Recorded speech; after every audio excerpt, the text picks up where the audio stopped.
ربنا لا تزغ قلوبنا بعد اذ ہدیتنا، اے ہمارے رب آپ ہمارے دلوں کو ٹیڑھا نہ کر دینا اس کے بعد کہ جب آپ نے ہمیں ہدایت دی، وَهَبْ لَنَا مِن لَّدُنْكَ رَحْمَةً، اور ہمیں اپنے پاس سے رحمت عطا فرما، إِنَّكَ أَنتَ الْوَهَّابُ، بے شک آپ ہی بے حد عطا کرنے والے ہیں۔ نبی صلی اللہ علیہ وسلم اکثر یہ دعا کیا کرتے تھے، یا مقلب القلوب ثبت قلبی علی دینک، اے دلوں کو پھیرنے والے میرے دل کو اپنے دین پر ثابت قدم رکھنا۔ ربنا انک جامع الناس لیوم لا ریب فیہ ان اللہ لا یخلف المیعاد، اے ہمارے رب بلا شبہ آپ ہی لوگوں کو اس دن جمع کرنے والے ہیں جس میں کوئی شک نہیں، بے شک اللہ تعالیٰ وعدہ خلافی نہیں کرتا۔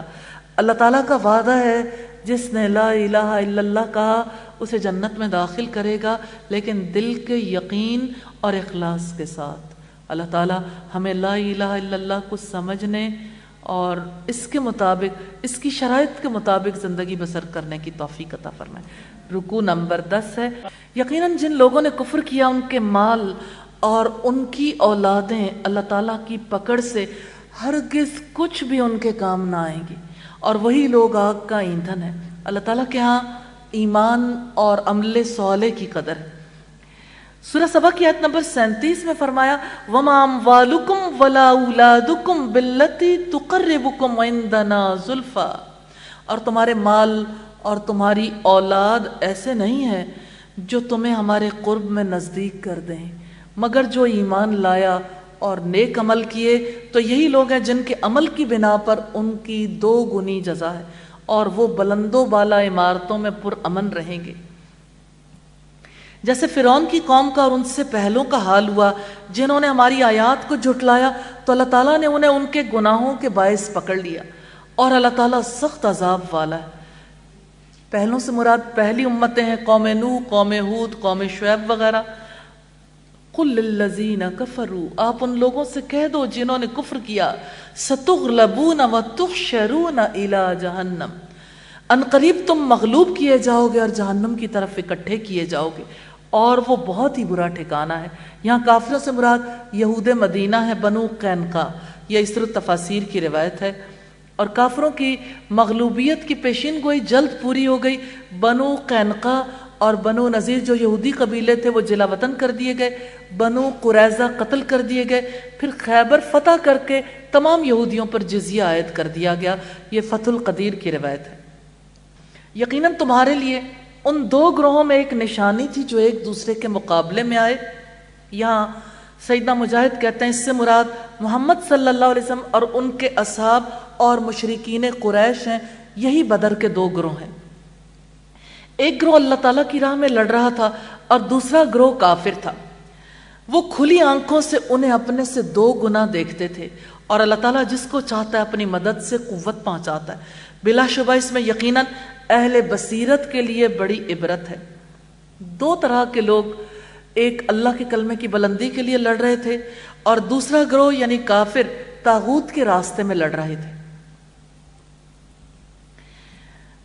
زُيِّنَ لِلنَّاسِ حُبُّ الشَّهَوَاتِ مِنَ النِّسَاءِ وَالْبَنِينَ، لوگوں کے لیے نفسانی خواہشات کی محبت خوشنما بنا دی گئی، جو عورتیں اور بیٹے اور سونا چاندی کے جمع کیے ہوئے خزانے اور نشان زدہ گھوڑے اور مویشی اور کھیتی ہیں، یہ سب دنیا کی زندگی کا سامان ہے، اور اللہ تعالیٰ کے پاس بہت اچھا ٹھکانہ ہے۔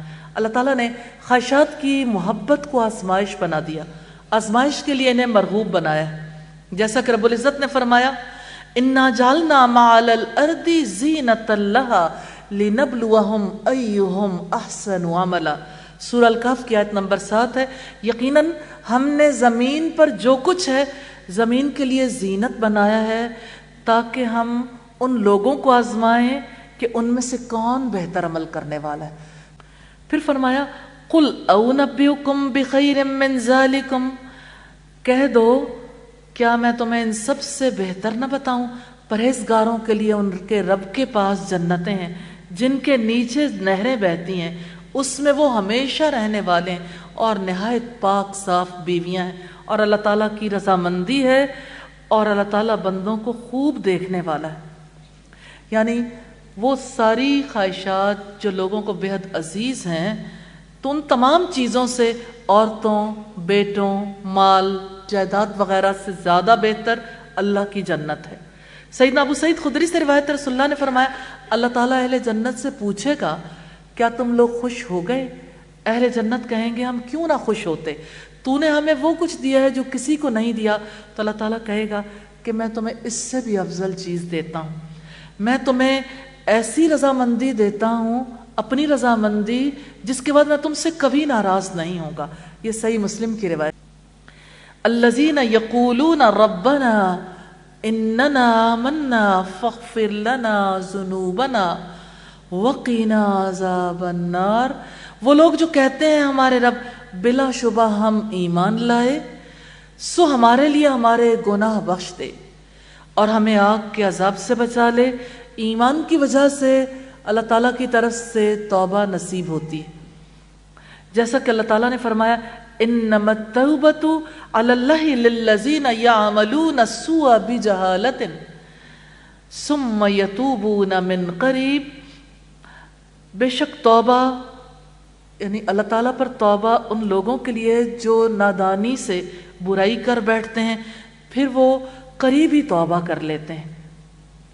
تو یہ متقین کی صفات ہیں جو آگے آ رہی ہیں، الصابرین والصادقین والقانتین والمنفقین والمستغفرین بالاسحار، وہ صبر کرنے والے، سچ بولنے والے، فرما برداری کرنے والے، خرچ کرنے والے اور سحری کے اوقات میں بخشش مانگنے والے۔ سچ بولنے والے وہ ہیں جو اپنے ایمان، اقوال اور احوال میں سچے ہیں۔ اللہ تعالیٰ نے اور فرشتوں نے اور اہل علم نے گواہی دی ہے کہ بے شک اللہ تعالیٰ کے سوا کوئی معبود نہیں، اس حال میں کہ وہ انصاف پر قائم ہے، اس کے سوا کوئی معبود نہیں، سب پر غالب، کمال حکمت والا ہے۔ اس آیت میں اللہ تعالیٰ نے توحید پر پختہ ترین ثبوت پیش کیا ہے، وہ ہے اللہ عز و جل کی گواہی، جو گواہی ساری مخلوق سے بڑھ کر ہے۔ یہ زبردست دلیل ہے، اس سے یہ ثابت ہوتا ہے کہ صرف ایک اللہ کی عبادت کرنا واجب، اس کی عبادت میں کسی کو شریک کرنا باطل ہے۔ ان الدین عند اللہ الاسلام، یقیناً دین اللہ تعالیٰ کے نزدیک اسلام ہے، اور جن لوگوں کو کتاب دی گئی انہوں نے اختلاف نہیں کیا مگر اس کے بعد کہ ان کے پاس علم آ چکا، آپس میں ضد کی وجہ سے، اور جو اللہ تعالیٰ کی آیات سے کفر کرتا ہے تو یقیناً اللہ تعالیٰ جلد حساب لینے والا ہے۔ دین سے مراد ایسا ضابطہ حیات ہے، کوڈ آف لائف ہے، جو دنیا اور آخرت کے لیے انسان اختیار کرتا ہے۔ اسلام بہترین ضابطہ حیات ہے۔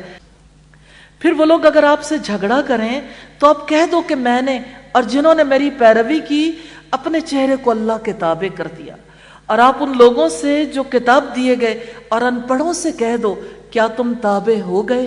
پھر اگر وہ تابع ہو جائیں تو یقیناً ہدایت پا گئے، اور اگر وہ منہ موڑیں تو آپ کے ذمے صرف پیغام پہنچا دینا ہے، اور اللہ تعالیٰ بندوں کو خوب دیکھنے والا ہے۔ اہل کتاب سے مراد یہود و نصارہ ہیں، اور امیوں سے مراد مشرکین عرب ہیں جو کہ ان پڑھ تھے، ان میں پڑھے لکھے لوگ قلیل تھے۔ رکوع نمبر 11، یقیناً جو لوگ اللہ تعالیٰ کی آیات کا انکار کرتے ہیں اور پیغمبروں کو ناحق قتل کرتے ہیں اور لوگوں میں سے انہیں قتل کرتے ہیں جو انصاف کا حکم دیتے ہیں، تو آپ انہیں دردناک عذاب کی بشارت دے دو۔ اللہ کی آیات کا انکار کرنے سے مراد ہے اللہ کی کتاب کو پڑھنا لیکن اس پر عمل نہ کرنا۔ نبی صلی اللہ علیہ وسلم پر جب قرآن حکیم نازل ہوا تو تمام کتابوں پر عمل کرنا اب کالعدم قرار دے دیا گیا۔ یہی وہ لوگ ہیں جن کے اعمال دنیا اور آخرت میں ضائع ہو گئے اور ان کے لیے کوئی مددگار نہیں۔ کیا آپ نے ان لوگوں کو نہیں دیکھا جنہیں کتاب کا ایک حصہ دیا گیا تھا؟ انہیں اللہ تعالیٰ کی کتاب کی طرف بلایا جاتا ہے تاکہ وہ ان کے درمیان فیصلہ کرے، پھر ان میں سے ایک گروہ منہ موڑ لیتا ہے، اس حال میں کہ وہ منہ موڑنے والے ہوتے ہیں۔ ابن عباس نے کہا اللہ تعالیٰ نے قرآن کو ان معاملات میں حکم بنایا جو ان کے اور رسول اللہ کے درمیان تھے۔ قرآن کا ان کے بارے میں فیصلہ یہ کہ وہ ہدایت پر نہیں ہے، اس لیے ان سے منہ پھیر لیں۔ یہ اس وجہ سے کہ انہوں نے کہا تھا کہ گنتی کے چند دنوں کے سوا دوزخ کی آگ ہمیں ہرگز نہ چھوئے گی، اور اس چیز نے ان کے دین کے بارے میں انہیں دھوکے میں ڈال دیا جو وہ گھڑا کرتے تھے۔ یہودی یہ عقیدہ رکھتے تھے کہ ہم اللہ تعالیٰ کے چہیتے ہیں، اس لیے ہمیں دوزخ کی آگ نہیں چھوئے گی، اور اگر ہم دوزخ میں گئے تو صرف 7 دن جائیں گے۔ ان کے نظریے کے مطابق دنیا کی عمر 70,000 سال ہے، ہر 1000 سال کے بدلے میں ہم 1 دن جہنم میں جائیں گے۔ فَكَيْفَ إِذَا جَمَعْنَاهُمْ لِيَوْمٍ لَا رَيْبَ فِيهِ، تو کیا حال ہوگا جب ہم انہیں اس دن کے لیے اکٹھا کریں گے جس میں کوئی شک نہیں، اور ہر جان کو اس کا پورا پورا بدلہ دیا جائے گا جو اس نے کمایا، اور ان پر ظلم نہیں کیا جائے گا۔ اس دن سے مراد قیامت کا دن ہے، اور سعید بن جبیر نے کہا کل نفس سے مراد نیک اور فاجر ہیں۔ قل اللہم مالک الملک، اب کہہ دیں اللہ بادشاہی کے مالک، تؤتی الملک من تشاء، تو جس کو چاہتا ہے بادشاہی دیتا ہے، وتنزع الملک ممن تشاء، اور تو جس سے چاہتا ہے بادشاہ چھین لیتا ہے، وتعز من تشاء، تو جسے چاہتا ہے عزت دیتا ہے، وتذل من تشاء، تو جسے چاہتا ہے ذلت دیتا ہے، بیدک الخیر، تیرے ہاتھ میں سب بھلائی ہے، انک علی کل شیء قدیر، تو ہر چیز پر یقیناً پوری قدرت رکھنے والا ہے۔ تو اللہ بادشاہ ہے جو تمام ملکوں کا مالک ہے۔ اس میں اشارہ ہے کہ ایران کے کسریٰ اور روم کے قیصر بادشاہوں سے، ان کے پیروکاروں سے حکومت چھین کر اللہ تعالیٰ محمد رسول اللہ صلی اللہ علیہ وسلم کو اور ان کے پیروکاروں کو عطا فرمائے گا۔ تو حکومت کا ملنا اور چھن جانا اللہ کی مشیت سے ہوتا ہے۔ اس کے کچھ تکوینی اسباب بھی ہوتے ہیں۔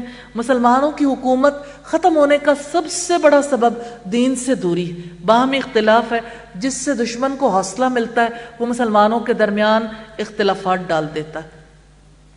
تولج اللیل فی النہار وتولج النہار فی اللیل، تو ہی رات کو دن میں داخل کرتا ہے اور تو ہی دن کو رات میں داخل کرتا ہے، تو ہی زندہ کو مردہ سے نکالتا ہے اور تو ہی مردہ کو زندہ سے نکالتا ہے، اور تو جسے چاہتا ہے بے حساب رزق دیتا ہے۔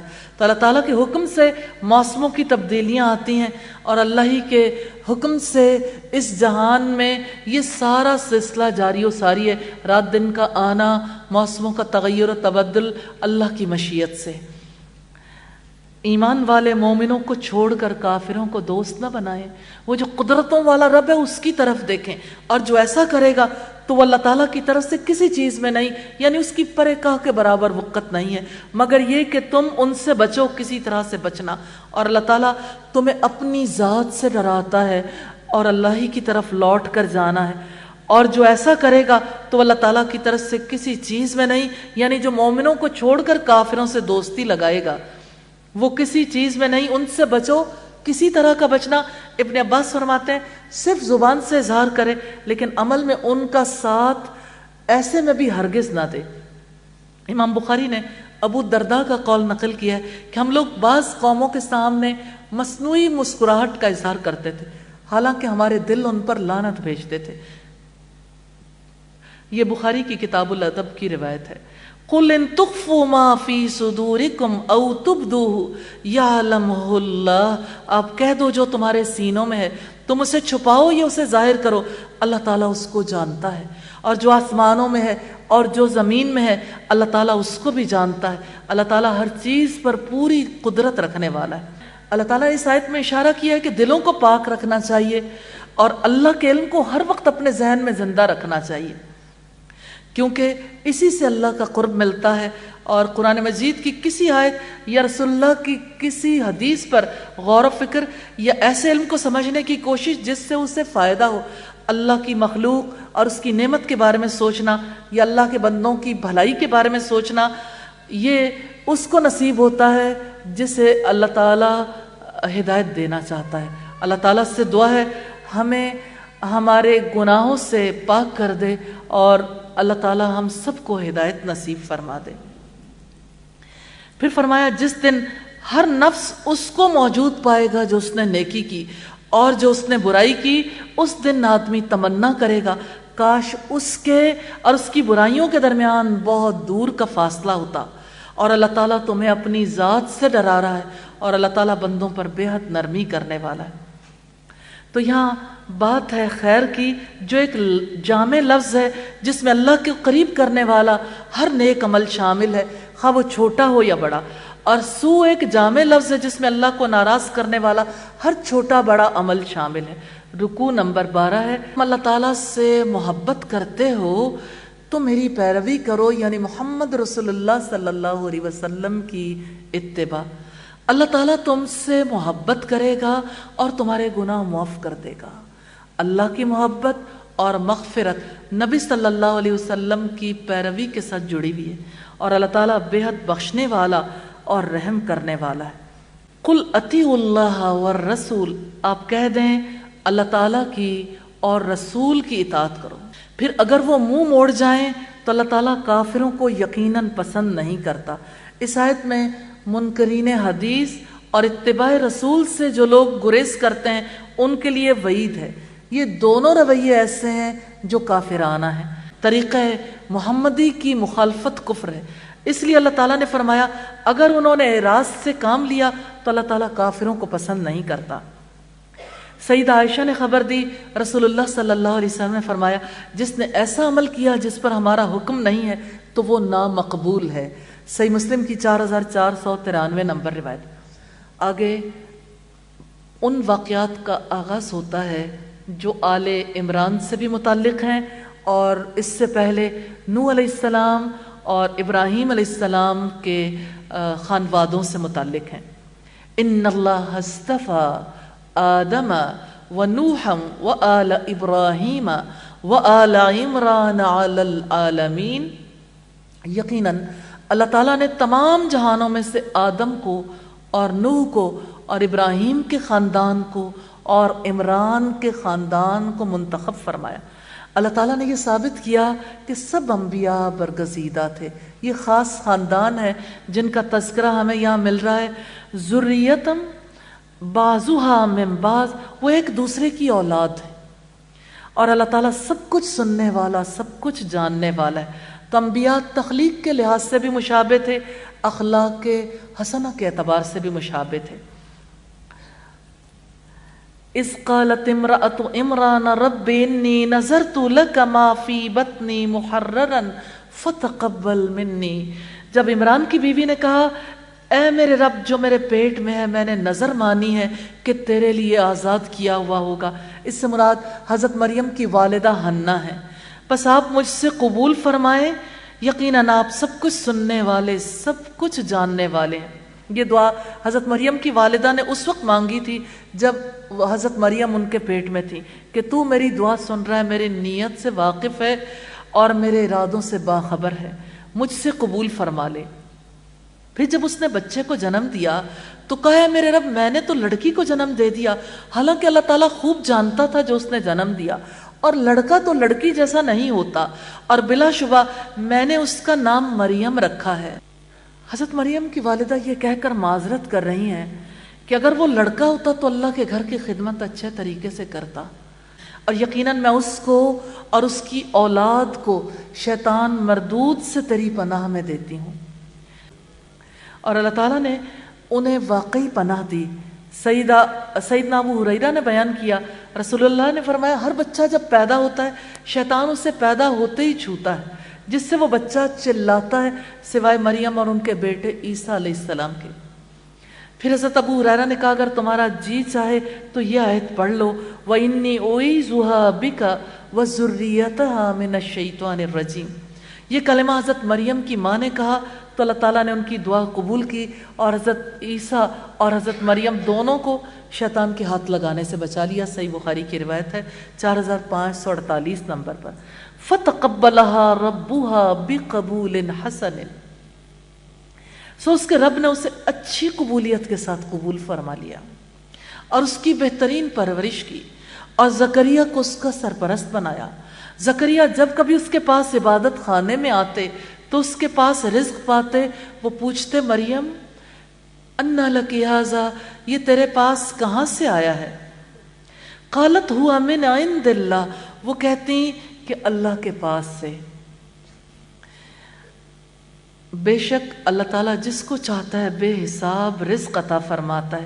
وہیں زکریا نے اپنے رب کو پکارا، اس نے کہا ہے میرے رب مجھے اپنے پاس سے پاکیزہ اولاد عطا فرما، بلا شبہ تو ہی دعا کو خوب سننے والا ہے۔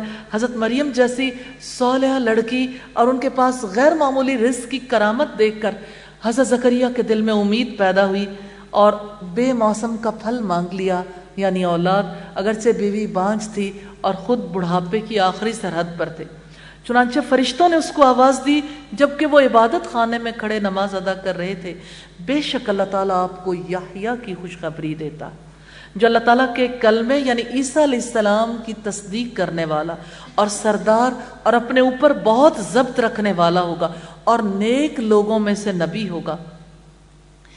بچے کا نام یحییٰ اللہ تعالیٰ نے رکھا، اس سے پہلے کبھی ایسا نام نہیں رکھا گیا، اور بچے کی خصوصیات بتائیں کہ سید یعنی سردار ہوگا اور حسور اپنے اوپر بہت ضبط کرنے والا، یعنی اسے عورتوں سے رغبت نہیں ہوگی، نہ گناہ کے کاموں کی طرف رغبت ہوگی۔ قال ربی انا یکون لی غلام، زکریا نے کہا میرے رب میرے ہاں بیٹا کیسے ہوگا حالانکہ یقیناً مجھ تک بڑھاپا آن پہنچا ہے اور میری بیوی بانجھ ہے۔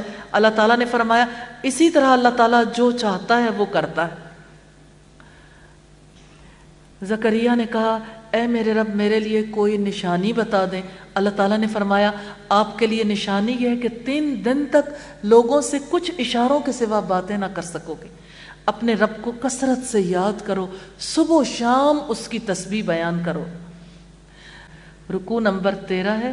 اور جب فرشتوں نے کہا مریم یقیناً اللہ تعالیٰ نے آپ کو برگزیدہ بنایا ہے اور آپ کو پاک کیا ہے اور سب جہانوں کی عورتوں پر آپ کو منتخب کیا ہے، یعنی اللہ تعالیٰ نے تو آپ کو شروع سے بزرگی دے رکھی ہے، اور ہیکل کی خدمت کا کام لڑکوں اور مردوں کے لیے مخصوص تھا، لڑکی ہونے کے باوجود اللہ نے آپ پر عنایت کی ہے، آپ کو قبول کر لیا ہے۔ اے مریم اپنے رب کی اطاعت کرو، سجدے کرو اور رکوع کرنے والوں کے ساتھ رکوع کرو۔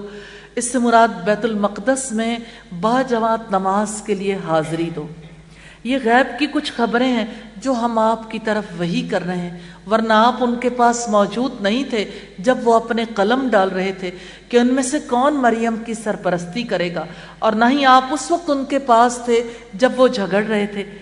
یہ غیب کی کچھ خبریں ہیں جو اللہ تعالیٰ نے محمد صلی اللہ علیہ وسلم کو دیں، اور جس وقت حضرت مریم کی کفالت کے لیے ہیکل کے خدمتگار اپنے اپنے قلم پانی میں ڈال رہے تھے، اس موقع پر نبی صلی اللہ علیہ وسلم تو وہاں موجود نہیں تھے، اللہ رب العزت نے اس کی خبر دی ہے۔ تو یہ قرعہ اندازی سنت ہے، نبی صلی اللہ علیہ وسلم بھی سفر میں اپنی بیویوں کے درمیان قرعہ ڈالتے تھے، یہ بخاری کی روایت ہے۔ جب فرشتوں نے کہا مریم یقیناً اللہ تعالیٰ آپ کو اپنی طرف سے کلمے کی خوشخبری دیتا ہے، اس کا نام مسیح عیسیٰ ابن مریم ہوگا، وہ دنیا اور آخرت میں بہت مرتبے والا اور مقرب بندوں میں سے ہوگا۔ عیسیٰ علیہ السلام کو اللہ تعالیٰ نے اولو العزم پیغمبروں میں شامل کیا، وہ بڑی شریعت کے حامل تھے جو مشرق و مغرب میں پھیل گئی، اور وہ گود میں بھی اور ادھیڑ عمر میں بھی لوگوں سے باتیں کرے گا اور وہ نیک لوگوں میں سے ہوگا۔ گود میں 3 بچوں کے سوا کسی نے بات نہیں کی، ان میں سے ایک حضرت عیسیٰ علیہ السلام۔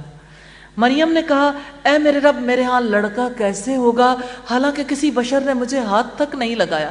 اللہ تعالیٰ نے فرمایا اسی طرح اللہ تعالیٰ جو چاہتا ہے پیدا کرتا ہے، جب وہ کسی کام کا فیصلہ کرتا ہے تو یقیناً وہ اس سے کہتا ہے کہ ہو جا اور وہ ہو جاتا ہے۔ سبحان اللہ۔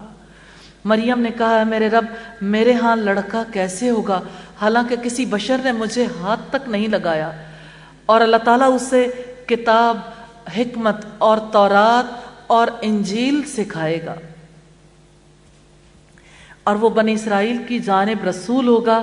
بلا شبہ میں یقیناً تمہارے پاس تمہارے رب کی طرف سے نشانی لایا ہوں کہ میں تمہارے لیے مٹی سے پرندے کی صورت جیسی چیز بناتا ہوں، پھر اس میں پھونک مارتا ہوں تو اللہ کے حکم سے پرندہ بن جاتا ہے، اور اللہ تعالیٰ کے حکم سے میں پیدائشی اندھے اور کوڑھی کو ٹھیک کرتا ہوں اور مردوں کو بھی زندہ کرتا ہوں، اور میں تمہیں خبر دیتا ہوں کہ تم کیا کھاتے ہو اور کیا اپنے گھروں میں ذخیرہ کرتے ہو، بلا شبہ اس میں یقیناً تمہارے لیے نشانی ہے اگر تم ایمان والے ہو۔ بنی اسرائیل اپنے زمانے کی افضل قوم تھی، اور اس کے باوجود کہ اللہ تعالیٰ نے ان پر بے پناہ انعامات کیے، ان کے نبیوں کو بہت زیادہ معجزات دیے۔ معجزات اللہ تعالیٰ کے لیے اللہ تعالیٰ تک پہنچنے کے لیے نشانیاں بنتے ہیں. ہر معجزے میں کوئی رب کی قدرت کو پا سکتا ہے، لیکن جس کے دل میں کجی ہو معجزے اسے کچھ بھی نہیں دیتے. اور تصدیق کرنے والا ہوں اس کے لیے جو مجھ سے پہلے تورات میں سے، اور تاکہ میں بعض وہ چیزیں تمہارے لیے حلال کر دوں جو تم پر حرام کر دی گئی تھی، اور میں تمہارے پاس تمہارے رب کی طرف سے نشانی لے کر آیا ہوں. چنانچہ اللہ تعالیٰ سے ڈر جاؤ اور میری اطاعت کرو. حضرت عیسیٰ علیہ السلام کے معجزات ہیں جو اللہ تعالیٰ کی طرف سے وہ لے کے آئے تھے. عیسیٰ علیہ السلام نے کہا ان اللہ ربی و ربکم فاعبدوا، بلا شبہ اللہ تعالیٰ میرا بھی رب ہے. الوہیت کی نفی ہے اس میں، اور تمہارا بھی، چنانچہ اسی کی عبادت کرو، یہی سیدھا راستہ ہے. یعنی توحید کا، اللہ کی عبادت کا، رسول اللہ کی فرما برداری کا، یہی جنت تک پہنچانے والا ہے. پھر جب عیسیٰ نے ان سے کفر محسوس کیا تو کہا کون اللہ تعالیٰ کی طرف میرا مددگار ہے؟ حواریوں نے کہا ہم اللہ تعالیٰ کے مددگار ہیں، ہم اللہ تعالیٰ پر ایمان لائے، آپ گواہ ہو جائیں کہ یقیناً ہم فرما بردار ہیں. حواری کا مطلب وہی ہے جو انصار کا ہے، یعنی اللہ تعالیٰ کے نبی اور دین کا مددگار. اے ہمارے رب، جو آپ نے نازل کیا ہم اس پر ایمان لائے ہیں، اور ہم نے رسول کی پیروی کی ہے، چنانچہ ہمیں بھی گواہی دینے والوں کے ساتھ لکھ لیجئے. یعنی جو لا الہ الا اللہ کی گواہی دیتے ہیں اور جو عبادت ان پر واجب ہے اس کو ادا کرتے ہیں. وَمَكَرُوا وَمَكَرَ اللَّهُ وَاللَّهُ خَيْرُ الْمَاكِرِينَ، اور انہوں نے خفیہ تدبیر کی اور اللہ تعالیٰ نے بھی خفیہ تدبیر کی، اور اللہ تعالیٰ سب خفیہ تدبیر کرنے والوں میں سے بہتر ہے. یہودی حضرت عیسیٰ علیہ السلام کو سولی چڑھانا چاہتے تھے، جس کے لیے انہوں نے ان پر بڑے الزام لگائے. یہودی اللہ کے نبی کو شہید کر دینا چاہتے تھے، لیکن اللہ تعالیٰ نے انہیں زندہ آسمانوں پر اٹھا لیا. رکوع نمبر 14 ہے. جب اللہ تعالیٰ نے فرمایا کہ اے عیسیٰ یقیناً میں تجھے قبض کرنے والا ہوں، یعنی پورا پورا لینے والا ہوں جسم اور روح کے ساتھ، اور تجھے اپنی جانب اٹھانے والا ہوں، اور ان لوگوں سے جنہوں نے کفر کیا تجھے پاک کرنے والا ہوں، اور جن لوگوں نے تیری پیروی کی انہیں قیامت کے دن تک ان لوگوں پر غالب کرنے والا ہوں جنہوں نے کفر کیا. عیسیٰ علیہ السلام کی اصل پیروی تو مسلمان ہی کرتے ہیں کیونکہ وہ ان کو حق سمجھتے ہیں، اور عیسیٰ علیہ السلام جو دین لے کر آئے وہی محمد رسول اللہ صلی اللہ علیہ وسلم لے کر آئے. آج رسول اللہ کی پیروی کرنا دراصل تمام انبیاء کی پیروی کرنا ہے. پھر میری طرف تم سب کی واپسی ہے، سو میں تمہارے درمیان ان باتوں میں فیصلہ کروں گا جس میں تم اختلاف کیا کرتے تھے. پھر جن لوگوں نے کفر کیا انہیں میں دنیا اور آخرت میں سخت عذاب دوں گا، یعنی قتل، قید، ذلت اور مسکنت، اور ان کے لیے کوئی مددگار نہ ہوگا، یعنی دنیا میں بھی اور آخرت میں بھی. آخرت میں آگ کا عذاب ملے گا. لیکن جو لوگ ایمان لائے، جنہوں نے نیک عمل کیے، تو انہیں وہ پورے کے پورے ان کے اجر دے گا. اور اللہ تعالیٰ ظالموں سے محبت نہیں کرتا، کیونکہ ظلم اس کائنات کی فطرت کے بھی خلاف ہے. یہ ہے جو ہم پر حکمت آیات اور نصیحت میں سے تم پر پڑھتے ہیں، یعنی قرآن مجید میں سے. اللہ تعالیٰ کا نبی صلی اللہ علیہ وسلم اور اس امت پر احسان ہے کہ حکمت والا محکم اور پختہ قرآن ان پر نازل کیا. بلا شبہ عیسیٰ کی مثال اللہ تعالیٰ کے نزدیک آدم کی مثال جیسی ہے. اللہ تعالیٰ نے اس آدم کو مٹی سے بنایا، پھر اس سے کہا کہ ہو جا تو وہ ہو گیا. یہی حق ہے تیرے رب کی جانب سے، چنانچہ آپ شک کرنے والوں میں سے نہ ہو جانا. یعنی حضرت عیسیٰ علیہ السلام آدم علیہ السلام کی طرح اللہ کے بندے اور اس کے رسول اور اس کا کلمہ اور اس کی روح ہیں. پھر جو آپ سے اس میں جھگڑا کرے، اس کے بعد جو علم سے آپ کے پاس آ گیا، تو آپ کہہ دو تم آؤ اپنے بیٹوں کو اور تمہارے بیٹوں کو بلائیں، اپنی عورتوں اور تمہاری عورتوں کو، اپنے آپ کو اور تمہیں بھی بلائیں، اور ہم گڑ گڑا کر دعا کریں، پس ہم جھوٹوں پر اللہ تعالیٰ کی لعنت بھیجیں. اس آیت میں مباہلہ کا طریقہ اختیار کرنے کا حکم ہے.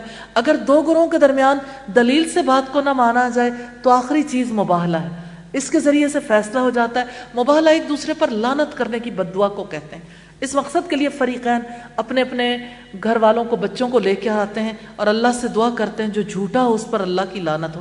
رسول اللہ نے فرمایا عیسائیوں کے مباہلہ نہ کرنے پر کہ اگر یہ لوگ مباہلہ کر لیتے تو یہ وادی ان پر آگ برساتی.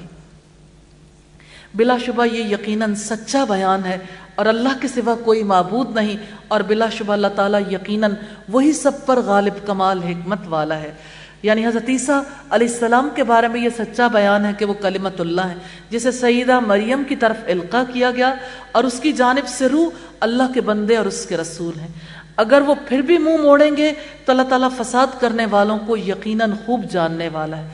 رکوع نمبر 15 ہے، آپ کہہ دیں اہل کتاب اس کلمے کی طرف آؤ جو ہمارے درمیان اور تمہارے درمیان برابر ہے، یہ کہ ہم اللہ تعالیٰ کے سوا کسی کی عبادت نہ کریں اور اس کے ساتھ کسی کو شریک نہ ٹھہرائیں، اور ہم اللہ تعالیٰ کے سوا ایک دوسرے کو رب بھی نہ بنائیں۔ پھر اگر وہ منہ موڑیں تو آپ کہہ دیں کہ تم گواہ ہو جاؤ بلا شبہ ہم مسلمان ہیں۔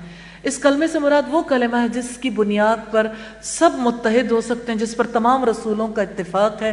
اہل کتاب سے مراد یہاں یہودی اور عیسائی ہیں، اور انبیاء کی اصل تعلیم توحید ہے۔ اے اہل کتاب، تم ابراہیم کے بارے میں کیوں جھگڑتے ہو حالانکہ تورات اور انجیل اس کے بعد ہی نازل کی گئیں؟ تو کیا تم سمجھتے نہیں ہو؟ ہاں تم وہ لوگ ہو، تم نے اس بات میں جھگڑا کیا جس کا تمہیں علم تھا، پھر اس کے بارے میں کیوں جھگڑا کرتے ہو جس کا تمہیں علم ہی نہیں؟ اور اللہ تعالیٰ جانتا ہے اور تم نہیں جانتے۔ اللہ تعالیٰ نے بغیر علم کے جھگڑے کرنے کی اجازت نہیں دی، یعنی جہالت کی بنیاد پر تم کیسے کہہ سکتے ہو کہ حضرت ابراہیم علیہ السلام کا دین کیا تھا؟ ما کان ابراہیم یہودیا ولا نصرانیا، ابراہیم نہ یہودی تھے اور نہ عیسائی، بلکہ وہ یکسو مسلمان تھے اور مشرکوں میں سے نہیں تھے، یعنی خالص مسلمان تھے۔ یقیناً لوگوں میں ابراہیم کے سب سے زیادہ قریب وہ ہیں جنہوں نے ان کی پیروی کی، اور یہ نبی اور وہ لوگ جو ایمان لائے، اور اللہ تعالیٰ مومنوں کا دوست ہے۔ اہل کتاب میں سے ایک گروہ خواہش رکھتا ہے کہ کاش وہ تمہیں گمراہ کر دیں، حالانکہ وہ نہیں گمراہ کر رہے مگر اپنی جانوں کو، مگر وہ شعور نہیں رکھتے، انہیں اس بات کا احساس نہیں ہوتا کہ ان کی کوششیں خود ان کو نقصان پہنچا رہی ہیں، وہ تمہارا کچھ نہیں بگاڑ رہے۔ اے اہل کتاب، تم اللہ تعالیٰ کی آیات کا کفر کیوں کرتے ہو حالانکہ تم گواہی دیتے ہو؟ یعنی نبی صلی اللہ علیہ وسلم کی صداقت پر یقین کیوں نہیں کرتے؟ اہل کتاب، تم حق کو باطل سے گڑبڑ کیوں کرتے ہو، اور کیوں تم حق کو چھپاتے ہو حالانکہ تم جانتے بھی ہو؟ حق کو باطل سے گڑبڑ کرنے سے مراد ہے یہودیت اور عیسائیت کو اسلام کے ساتھ ملانا۔ رکوع نمبر 16 ہے، اور اہل کتاب میں سے ایک گروہ نے کہا کہ دن کے آغاز میں تم اس پر ایمان لاؤ جو نازل کیا گیا، تم اس پر ایمان لاؤ جو نازل کیا گیا، ان پر جو ایمان لائے، اور تم اس کی شام کو کفر کرو تاکہ وہ لوٹ آئیں، اور تم کسی کا یقین نہ کرو سوائے اس کے جو تمہارے دین کی اتباع کرے۔ آپ کہہ دو یقیناً ہدایت تو اللہ تعالیٰ ہی کی ہدایت ہے، یہ نہ ماننا کہ کسی ایک کو اس جیسا دیا جائے گا جو تمہیں دیا گیا تھا، یا وہ تم سے تمہارے رب کے پاس جھگڑا کریں گے۔ آپ کہہ دیں یقیناً اللہ تعالیٰ کے ہاتھ میں فضل ہے، جس کو وہ چاہتا ہے عطا کرتا ہے، اور اللہ تعالیٰ بڑی وسعت والا سب کچھ جاننے والا ہے۔ یعنی یہ بیان حق ہے، کامل توفیق ہے۔ یہود نے یہودیت اور گمراہی کو ملا دیا اور لوگوں کو گمراہ کر دیا۔ یہودیوں کا قول ہے مت تسلیم کرو کسی کو، کسی اور دین کو، کہ اور یہ اس بات کو کہ نبوت اور اللہ کا فضل کسی اور کو بھی مل سکتا ہے۔ تو اللہ تعالیٰ نے فرمایا یختص برحمتہ من یشاء، وہ جس کو چاہتا ہے اپنی رحمت سے خاص کر لیتا ہے، یعنی اپنے دین کی نمائندگی کے لیے قبول کر لیتا ہے۔ اللہ تعالیٰ بڑے فضل والا ہے۔ اور اہل کتاب میں سے ایسے بھی ہیں کہ آپ اگر اس کو ایک خزانے کا امین بنا دو تو بھی وہ اس کو ادا کر دے گا، اور ان میں سے ایسے بھی ہیں کہ اگر آپ اس کو 1 دینار بھی امانت دو اس وقت تک ادا نہیں کرے گا مگر جب آپ اس کے سر پر کھڑے ہوں۔ اس کی وجہ یہ ہے انہوں نے کہا کہ ان پڑھوں کے بارے میں ہم پر کوئی راستہ نہیں، اور وہ اللہ تعالیٰ پر جھوٹ باندھتے ہیں حالانکہ وہ جانتے ہیں۔ ابن عباس کہتے ہیں کہ ان سے لوگ مسئلہ پوچھتے تھے کہ ذمی یا کفار کی مرغی بکری وغیرہ کبھی کسی غزوے کی حالت میں ہمیں مل جاتی ہے، ہم سمجھتے ہیں اسے لینے میں کوئی حرج نہیں۔ تو آپ صلی اللہ علیہ وسلم نے فرمایا ٹھیک یہی اہل کتاب بھی کہتے تھے کہ امیوں کا مال لینے میں کوئی حرج نہیں ہے۔ سنو، جب وہ جزیہ ادا کر رہے ہیں تو ان کا کوئی مال تم پر حلال نہیں ہے، وہ اپنی خوشی سے دے دیں تو اور بات ہے۔ یہ مصنف عبد الرزاق کی روایت ہے۔ تو جو عالم حرام اشیاء کو حلال کہتا ہے وہ لوگوں کو اللہ کا حکم سناتا ہے، جبکہ وہ اللہ کا حکم نہیں ہوتا، وہ جھوٹ کہتا ہے۔ بلا من اوفى بعہدہ واتقى، کیوں نہیں جو بھی اپنا عہد پورا کرے اور اللہ سے ڈرے تو بلا شبہ اللہ تعالیٰ ڈرنے والوں سے محبت کرتا ہے۔ عہد پورا کرنے کے لیے یہ دیکھنا ضروری ہے کہ وہ کون سا عہد تھا جو پہلی امتوں سے لیا گیا۔ اس سے مراد نبی صلی اللہ علیہ وسلم کی نبوت، آپ کی صفات پر ایمان لانے کا عہد پہلی امتوں سے لیا گیا۔ اب جو بھی عہد پورا کرے تو عہد پورا کرنے والوں سے اللہ تعالیٰ محبت رکھتا ہے۔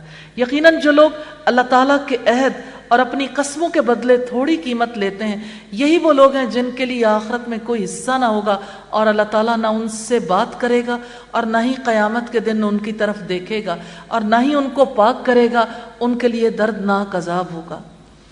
استغفر اللہ۔ ایسا عذاب دردناک ہے جس سے دلوں کو بھی تکلیف ہو اور بدن کو بھی۔ اللہ تعالیٰ کی ناراضگی کا عذاب، دیدار الہی سے محرومی کا عذاب، جہنم کا عذاب۔ یا ارحم الراحمین، ہمیں ہر طرح کے عذاب سے محفوظ رکھنا۔ اور بلا شبہ ان میں یقیناً ایک گروہ وہ ہے جو کتاب پڑھتے ہوئے اپنی زبانوں کو مروڑتے ہیں تاکہ تم اسے بھی کتاب ہی سمجھو، حالانکہ وہ کتاب میں سے نہیں ہے، اور وہ کہتے ہیں کہ یہ اللہ تعالیٰ ہی کی جانب سے، حالانکہ وہ اللہ تعالیٰ کی جانب سے نہیں، اور وہ اللہ تعالیٰ پر جھوٹ کہتے ہیں حالانکہ وہ جانتے ہیں۔ ایک گروہ سے مراد یہود کا گروہ ہے جو نبی صلی اللہ علیہ وسلم کے معاصرین میں سے تھا۔ کعب بن اشرف، مالک بن سیف اور ان کی طرح کے لوگ تھے۔ کسی انسان کا یہ حق نہیں کہ اللہ تعالیٰ اسے کتاب و حکمت اور نبوت دے پھر وہ لوگوں سے کہے کہ اللہ تعالیٰ کو چھوڑ کر میرے بندے بن جاؤ، بلکہ رب والے ہو جاؤ، اس وجہ سے جو تم کتاب سے کھاتے تھے اور اس وجہ سے جو تم اسے پڑھتے تھے۔ اور نہ ہی وہ تمہیں یہ حکم دے گا کہ تم فرشتوں اور نبیوں کو رب بناؤ۔ کیا وہ تمہیں کفر کا حکم دے گا اس کے بعد کہ تم فرما بردار ہو؟ یعنی کبھی ایسا نہیں ہو سکتا کہ نبی اپنی ذات کی عبادت کا حکم دے یا کسی دوسری مخلوق کی عبادت کا حکم دے، فرشتے ہوں، انبیاء ہوں یا کوئی اور مخلوق۔ رکوع نمبر 17 ہے۔ اور جب اللہ تعالیٰ نے نبیوں سے پختہ عہد لیا کہ یقیناً جو میں تمہیں کتاب اور حکمت میں سے عطا کروں گا، پھر تمہارے پاس ایک رسول آ جائے جو تصدیق کرنے والا ہو اس کے لیے جو تمہارے پاس ہے، تو لازماً تم اس پر ایمان لاؤ گے اور تم ضرور اس کی مدد کرو گے۔ اللہ تعالیٰ نے فرمایا کیا تم اقرار کرتے ہو، اس پر میرا عہد قبول کرتے ہو؟ انہوں نے کہا ہم نے اقرار کیا۔ فرمایا پھر گواہ رہو اور میں بھی تمہارے ساتھ گواہوں میں سے ہوں۔ یہ آیت نبی صلی اللہ علیہ وسلم کے مرتبے اور عظمت شان کی دلیل ہے۔ اس سے ثابت ہوتا ہے کہ آپ تمام انبیاء سے افضل اور ان کے سردار ہیں، کیونکہ آپ کے بارے میں اللہ تعالیٰ نے تمام انبیاء کرام سے عہد لیا تھا۔ پھر اس کے بعد جس شخص نے منہ موڑا تو وہی لوگ نافرمان ہیں، اور نافرمانوں کی جزا جہنم ہے۔ کیا وہ اللہ تعالیٰ کے دین کے سوا کسی اور دین کو تلاش کرتے ہیں، حالانکہ آسمانوں اور زمین کی ہر چیز خوشی یا ناخوشی سے اسی کی فرما برداری کرتی ہے اور اسی کی طرف وہ لوٹائے جائیں گے۔ اللہ تعالیٰ کے دین اور غیر اللہ کے دین میں بڑا فرق ہے۔ اسلام دین فطرت ہے جو فطرت کے عین مطابق ہے، اور غیر اللہ کے دیے ہوا کوئی بھی نظام ہو، کہیں فرد کی ذات کو دبایا گیا، کہیں اجتماعی نظام کو حاوی بنایا گیا۔ غیر اللہ کے نظریات میں کائنات انسان کے نفس کے اندر جاری قوانین کی مخالفت ہے۔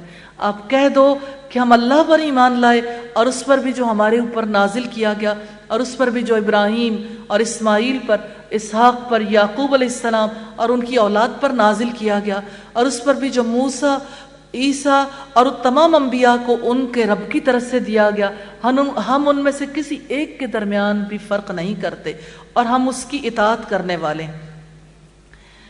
یعنی ہم کسی نبی کی تکذیب نہیں کرتے، سارے نبیوں کو سچا مانتے ہیں، اور جو شخص اسلام کے علاوہ کوئی اور دین، کوئی اور لائف سٹائل اختیار کرے گا تو اس سے وہ ہرگز قبول نہیں کیا جائے گا، اور وہ آخرت میں خسارہ اٹھانے والوں میں سے ہوگا۔ اللہ تعالیٰ ان لوگوں کو کیسے ہدایت دے گا جنہوں نے ایمان لانے کے بعد کفر کیا، حالانکہ انہوں نے گواہی دی کہ یقیناً رسول سچا ہے اور ان کے پاس واضح دلیلیں بھی آ چکی تھیں، اور اللہ تعالیٰ ظالم لوگوں کو ہدایت نہیں دیتا۔ یہ لوگ، یہی سزا ہے ان کی، یقیناً ان پر اللہ تعالیٰ کی، فرشتوں کی اور سارے انسانوں کی لعنت ہے، یعنی اللہ کی رحمت سے محرومی ہے۔ اس میں وہ ہمیشہ رہنے والے ہیں، ان سے عذاب ہلکا نہ کیا جائے گا، نہ وہ مہلت دیے جائیں گے۔ یعنی لعنت عقوبت اور آگ میں وہ ہمیشہ رہیں گے۔ مگر جن لوگوں نے اس کے بعد توبہ کی اور اپنی اصلاح کی تو بلا شبہ اللہ تعالیٰ بے حد بخشنے والا، نہایت رحم والا ہے۔ یقیناً جن لوگوں نے اپنے ایمان کے بعد کفر کیا، پھر کفر میں بڑھتے ہی گئے، ان کی توبہ ہرگز قبول نہ کی جائے گی، اور وہی لوگ گمراہ ہیں۔ یقیناً جن لوگوں نے کفر کیا اور مر گئے اس حال میں کہ وہ کافر تھے، تو ان میں سے کسی ایک سے زمین بھر سونا بھی ہرگز قبول نہیں کیا جائے گا، اگرچہ وہ اس کو فدیے میں دے۔ یہی لوگ ہیں جن کے لیے دردناک عذاب ہے اور ان کے لیے کوئی مددگار نہیں ہوگا۔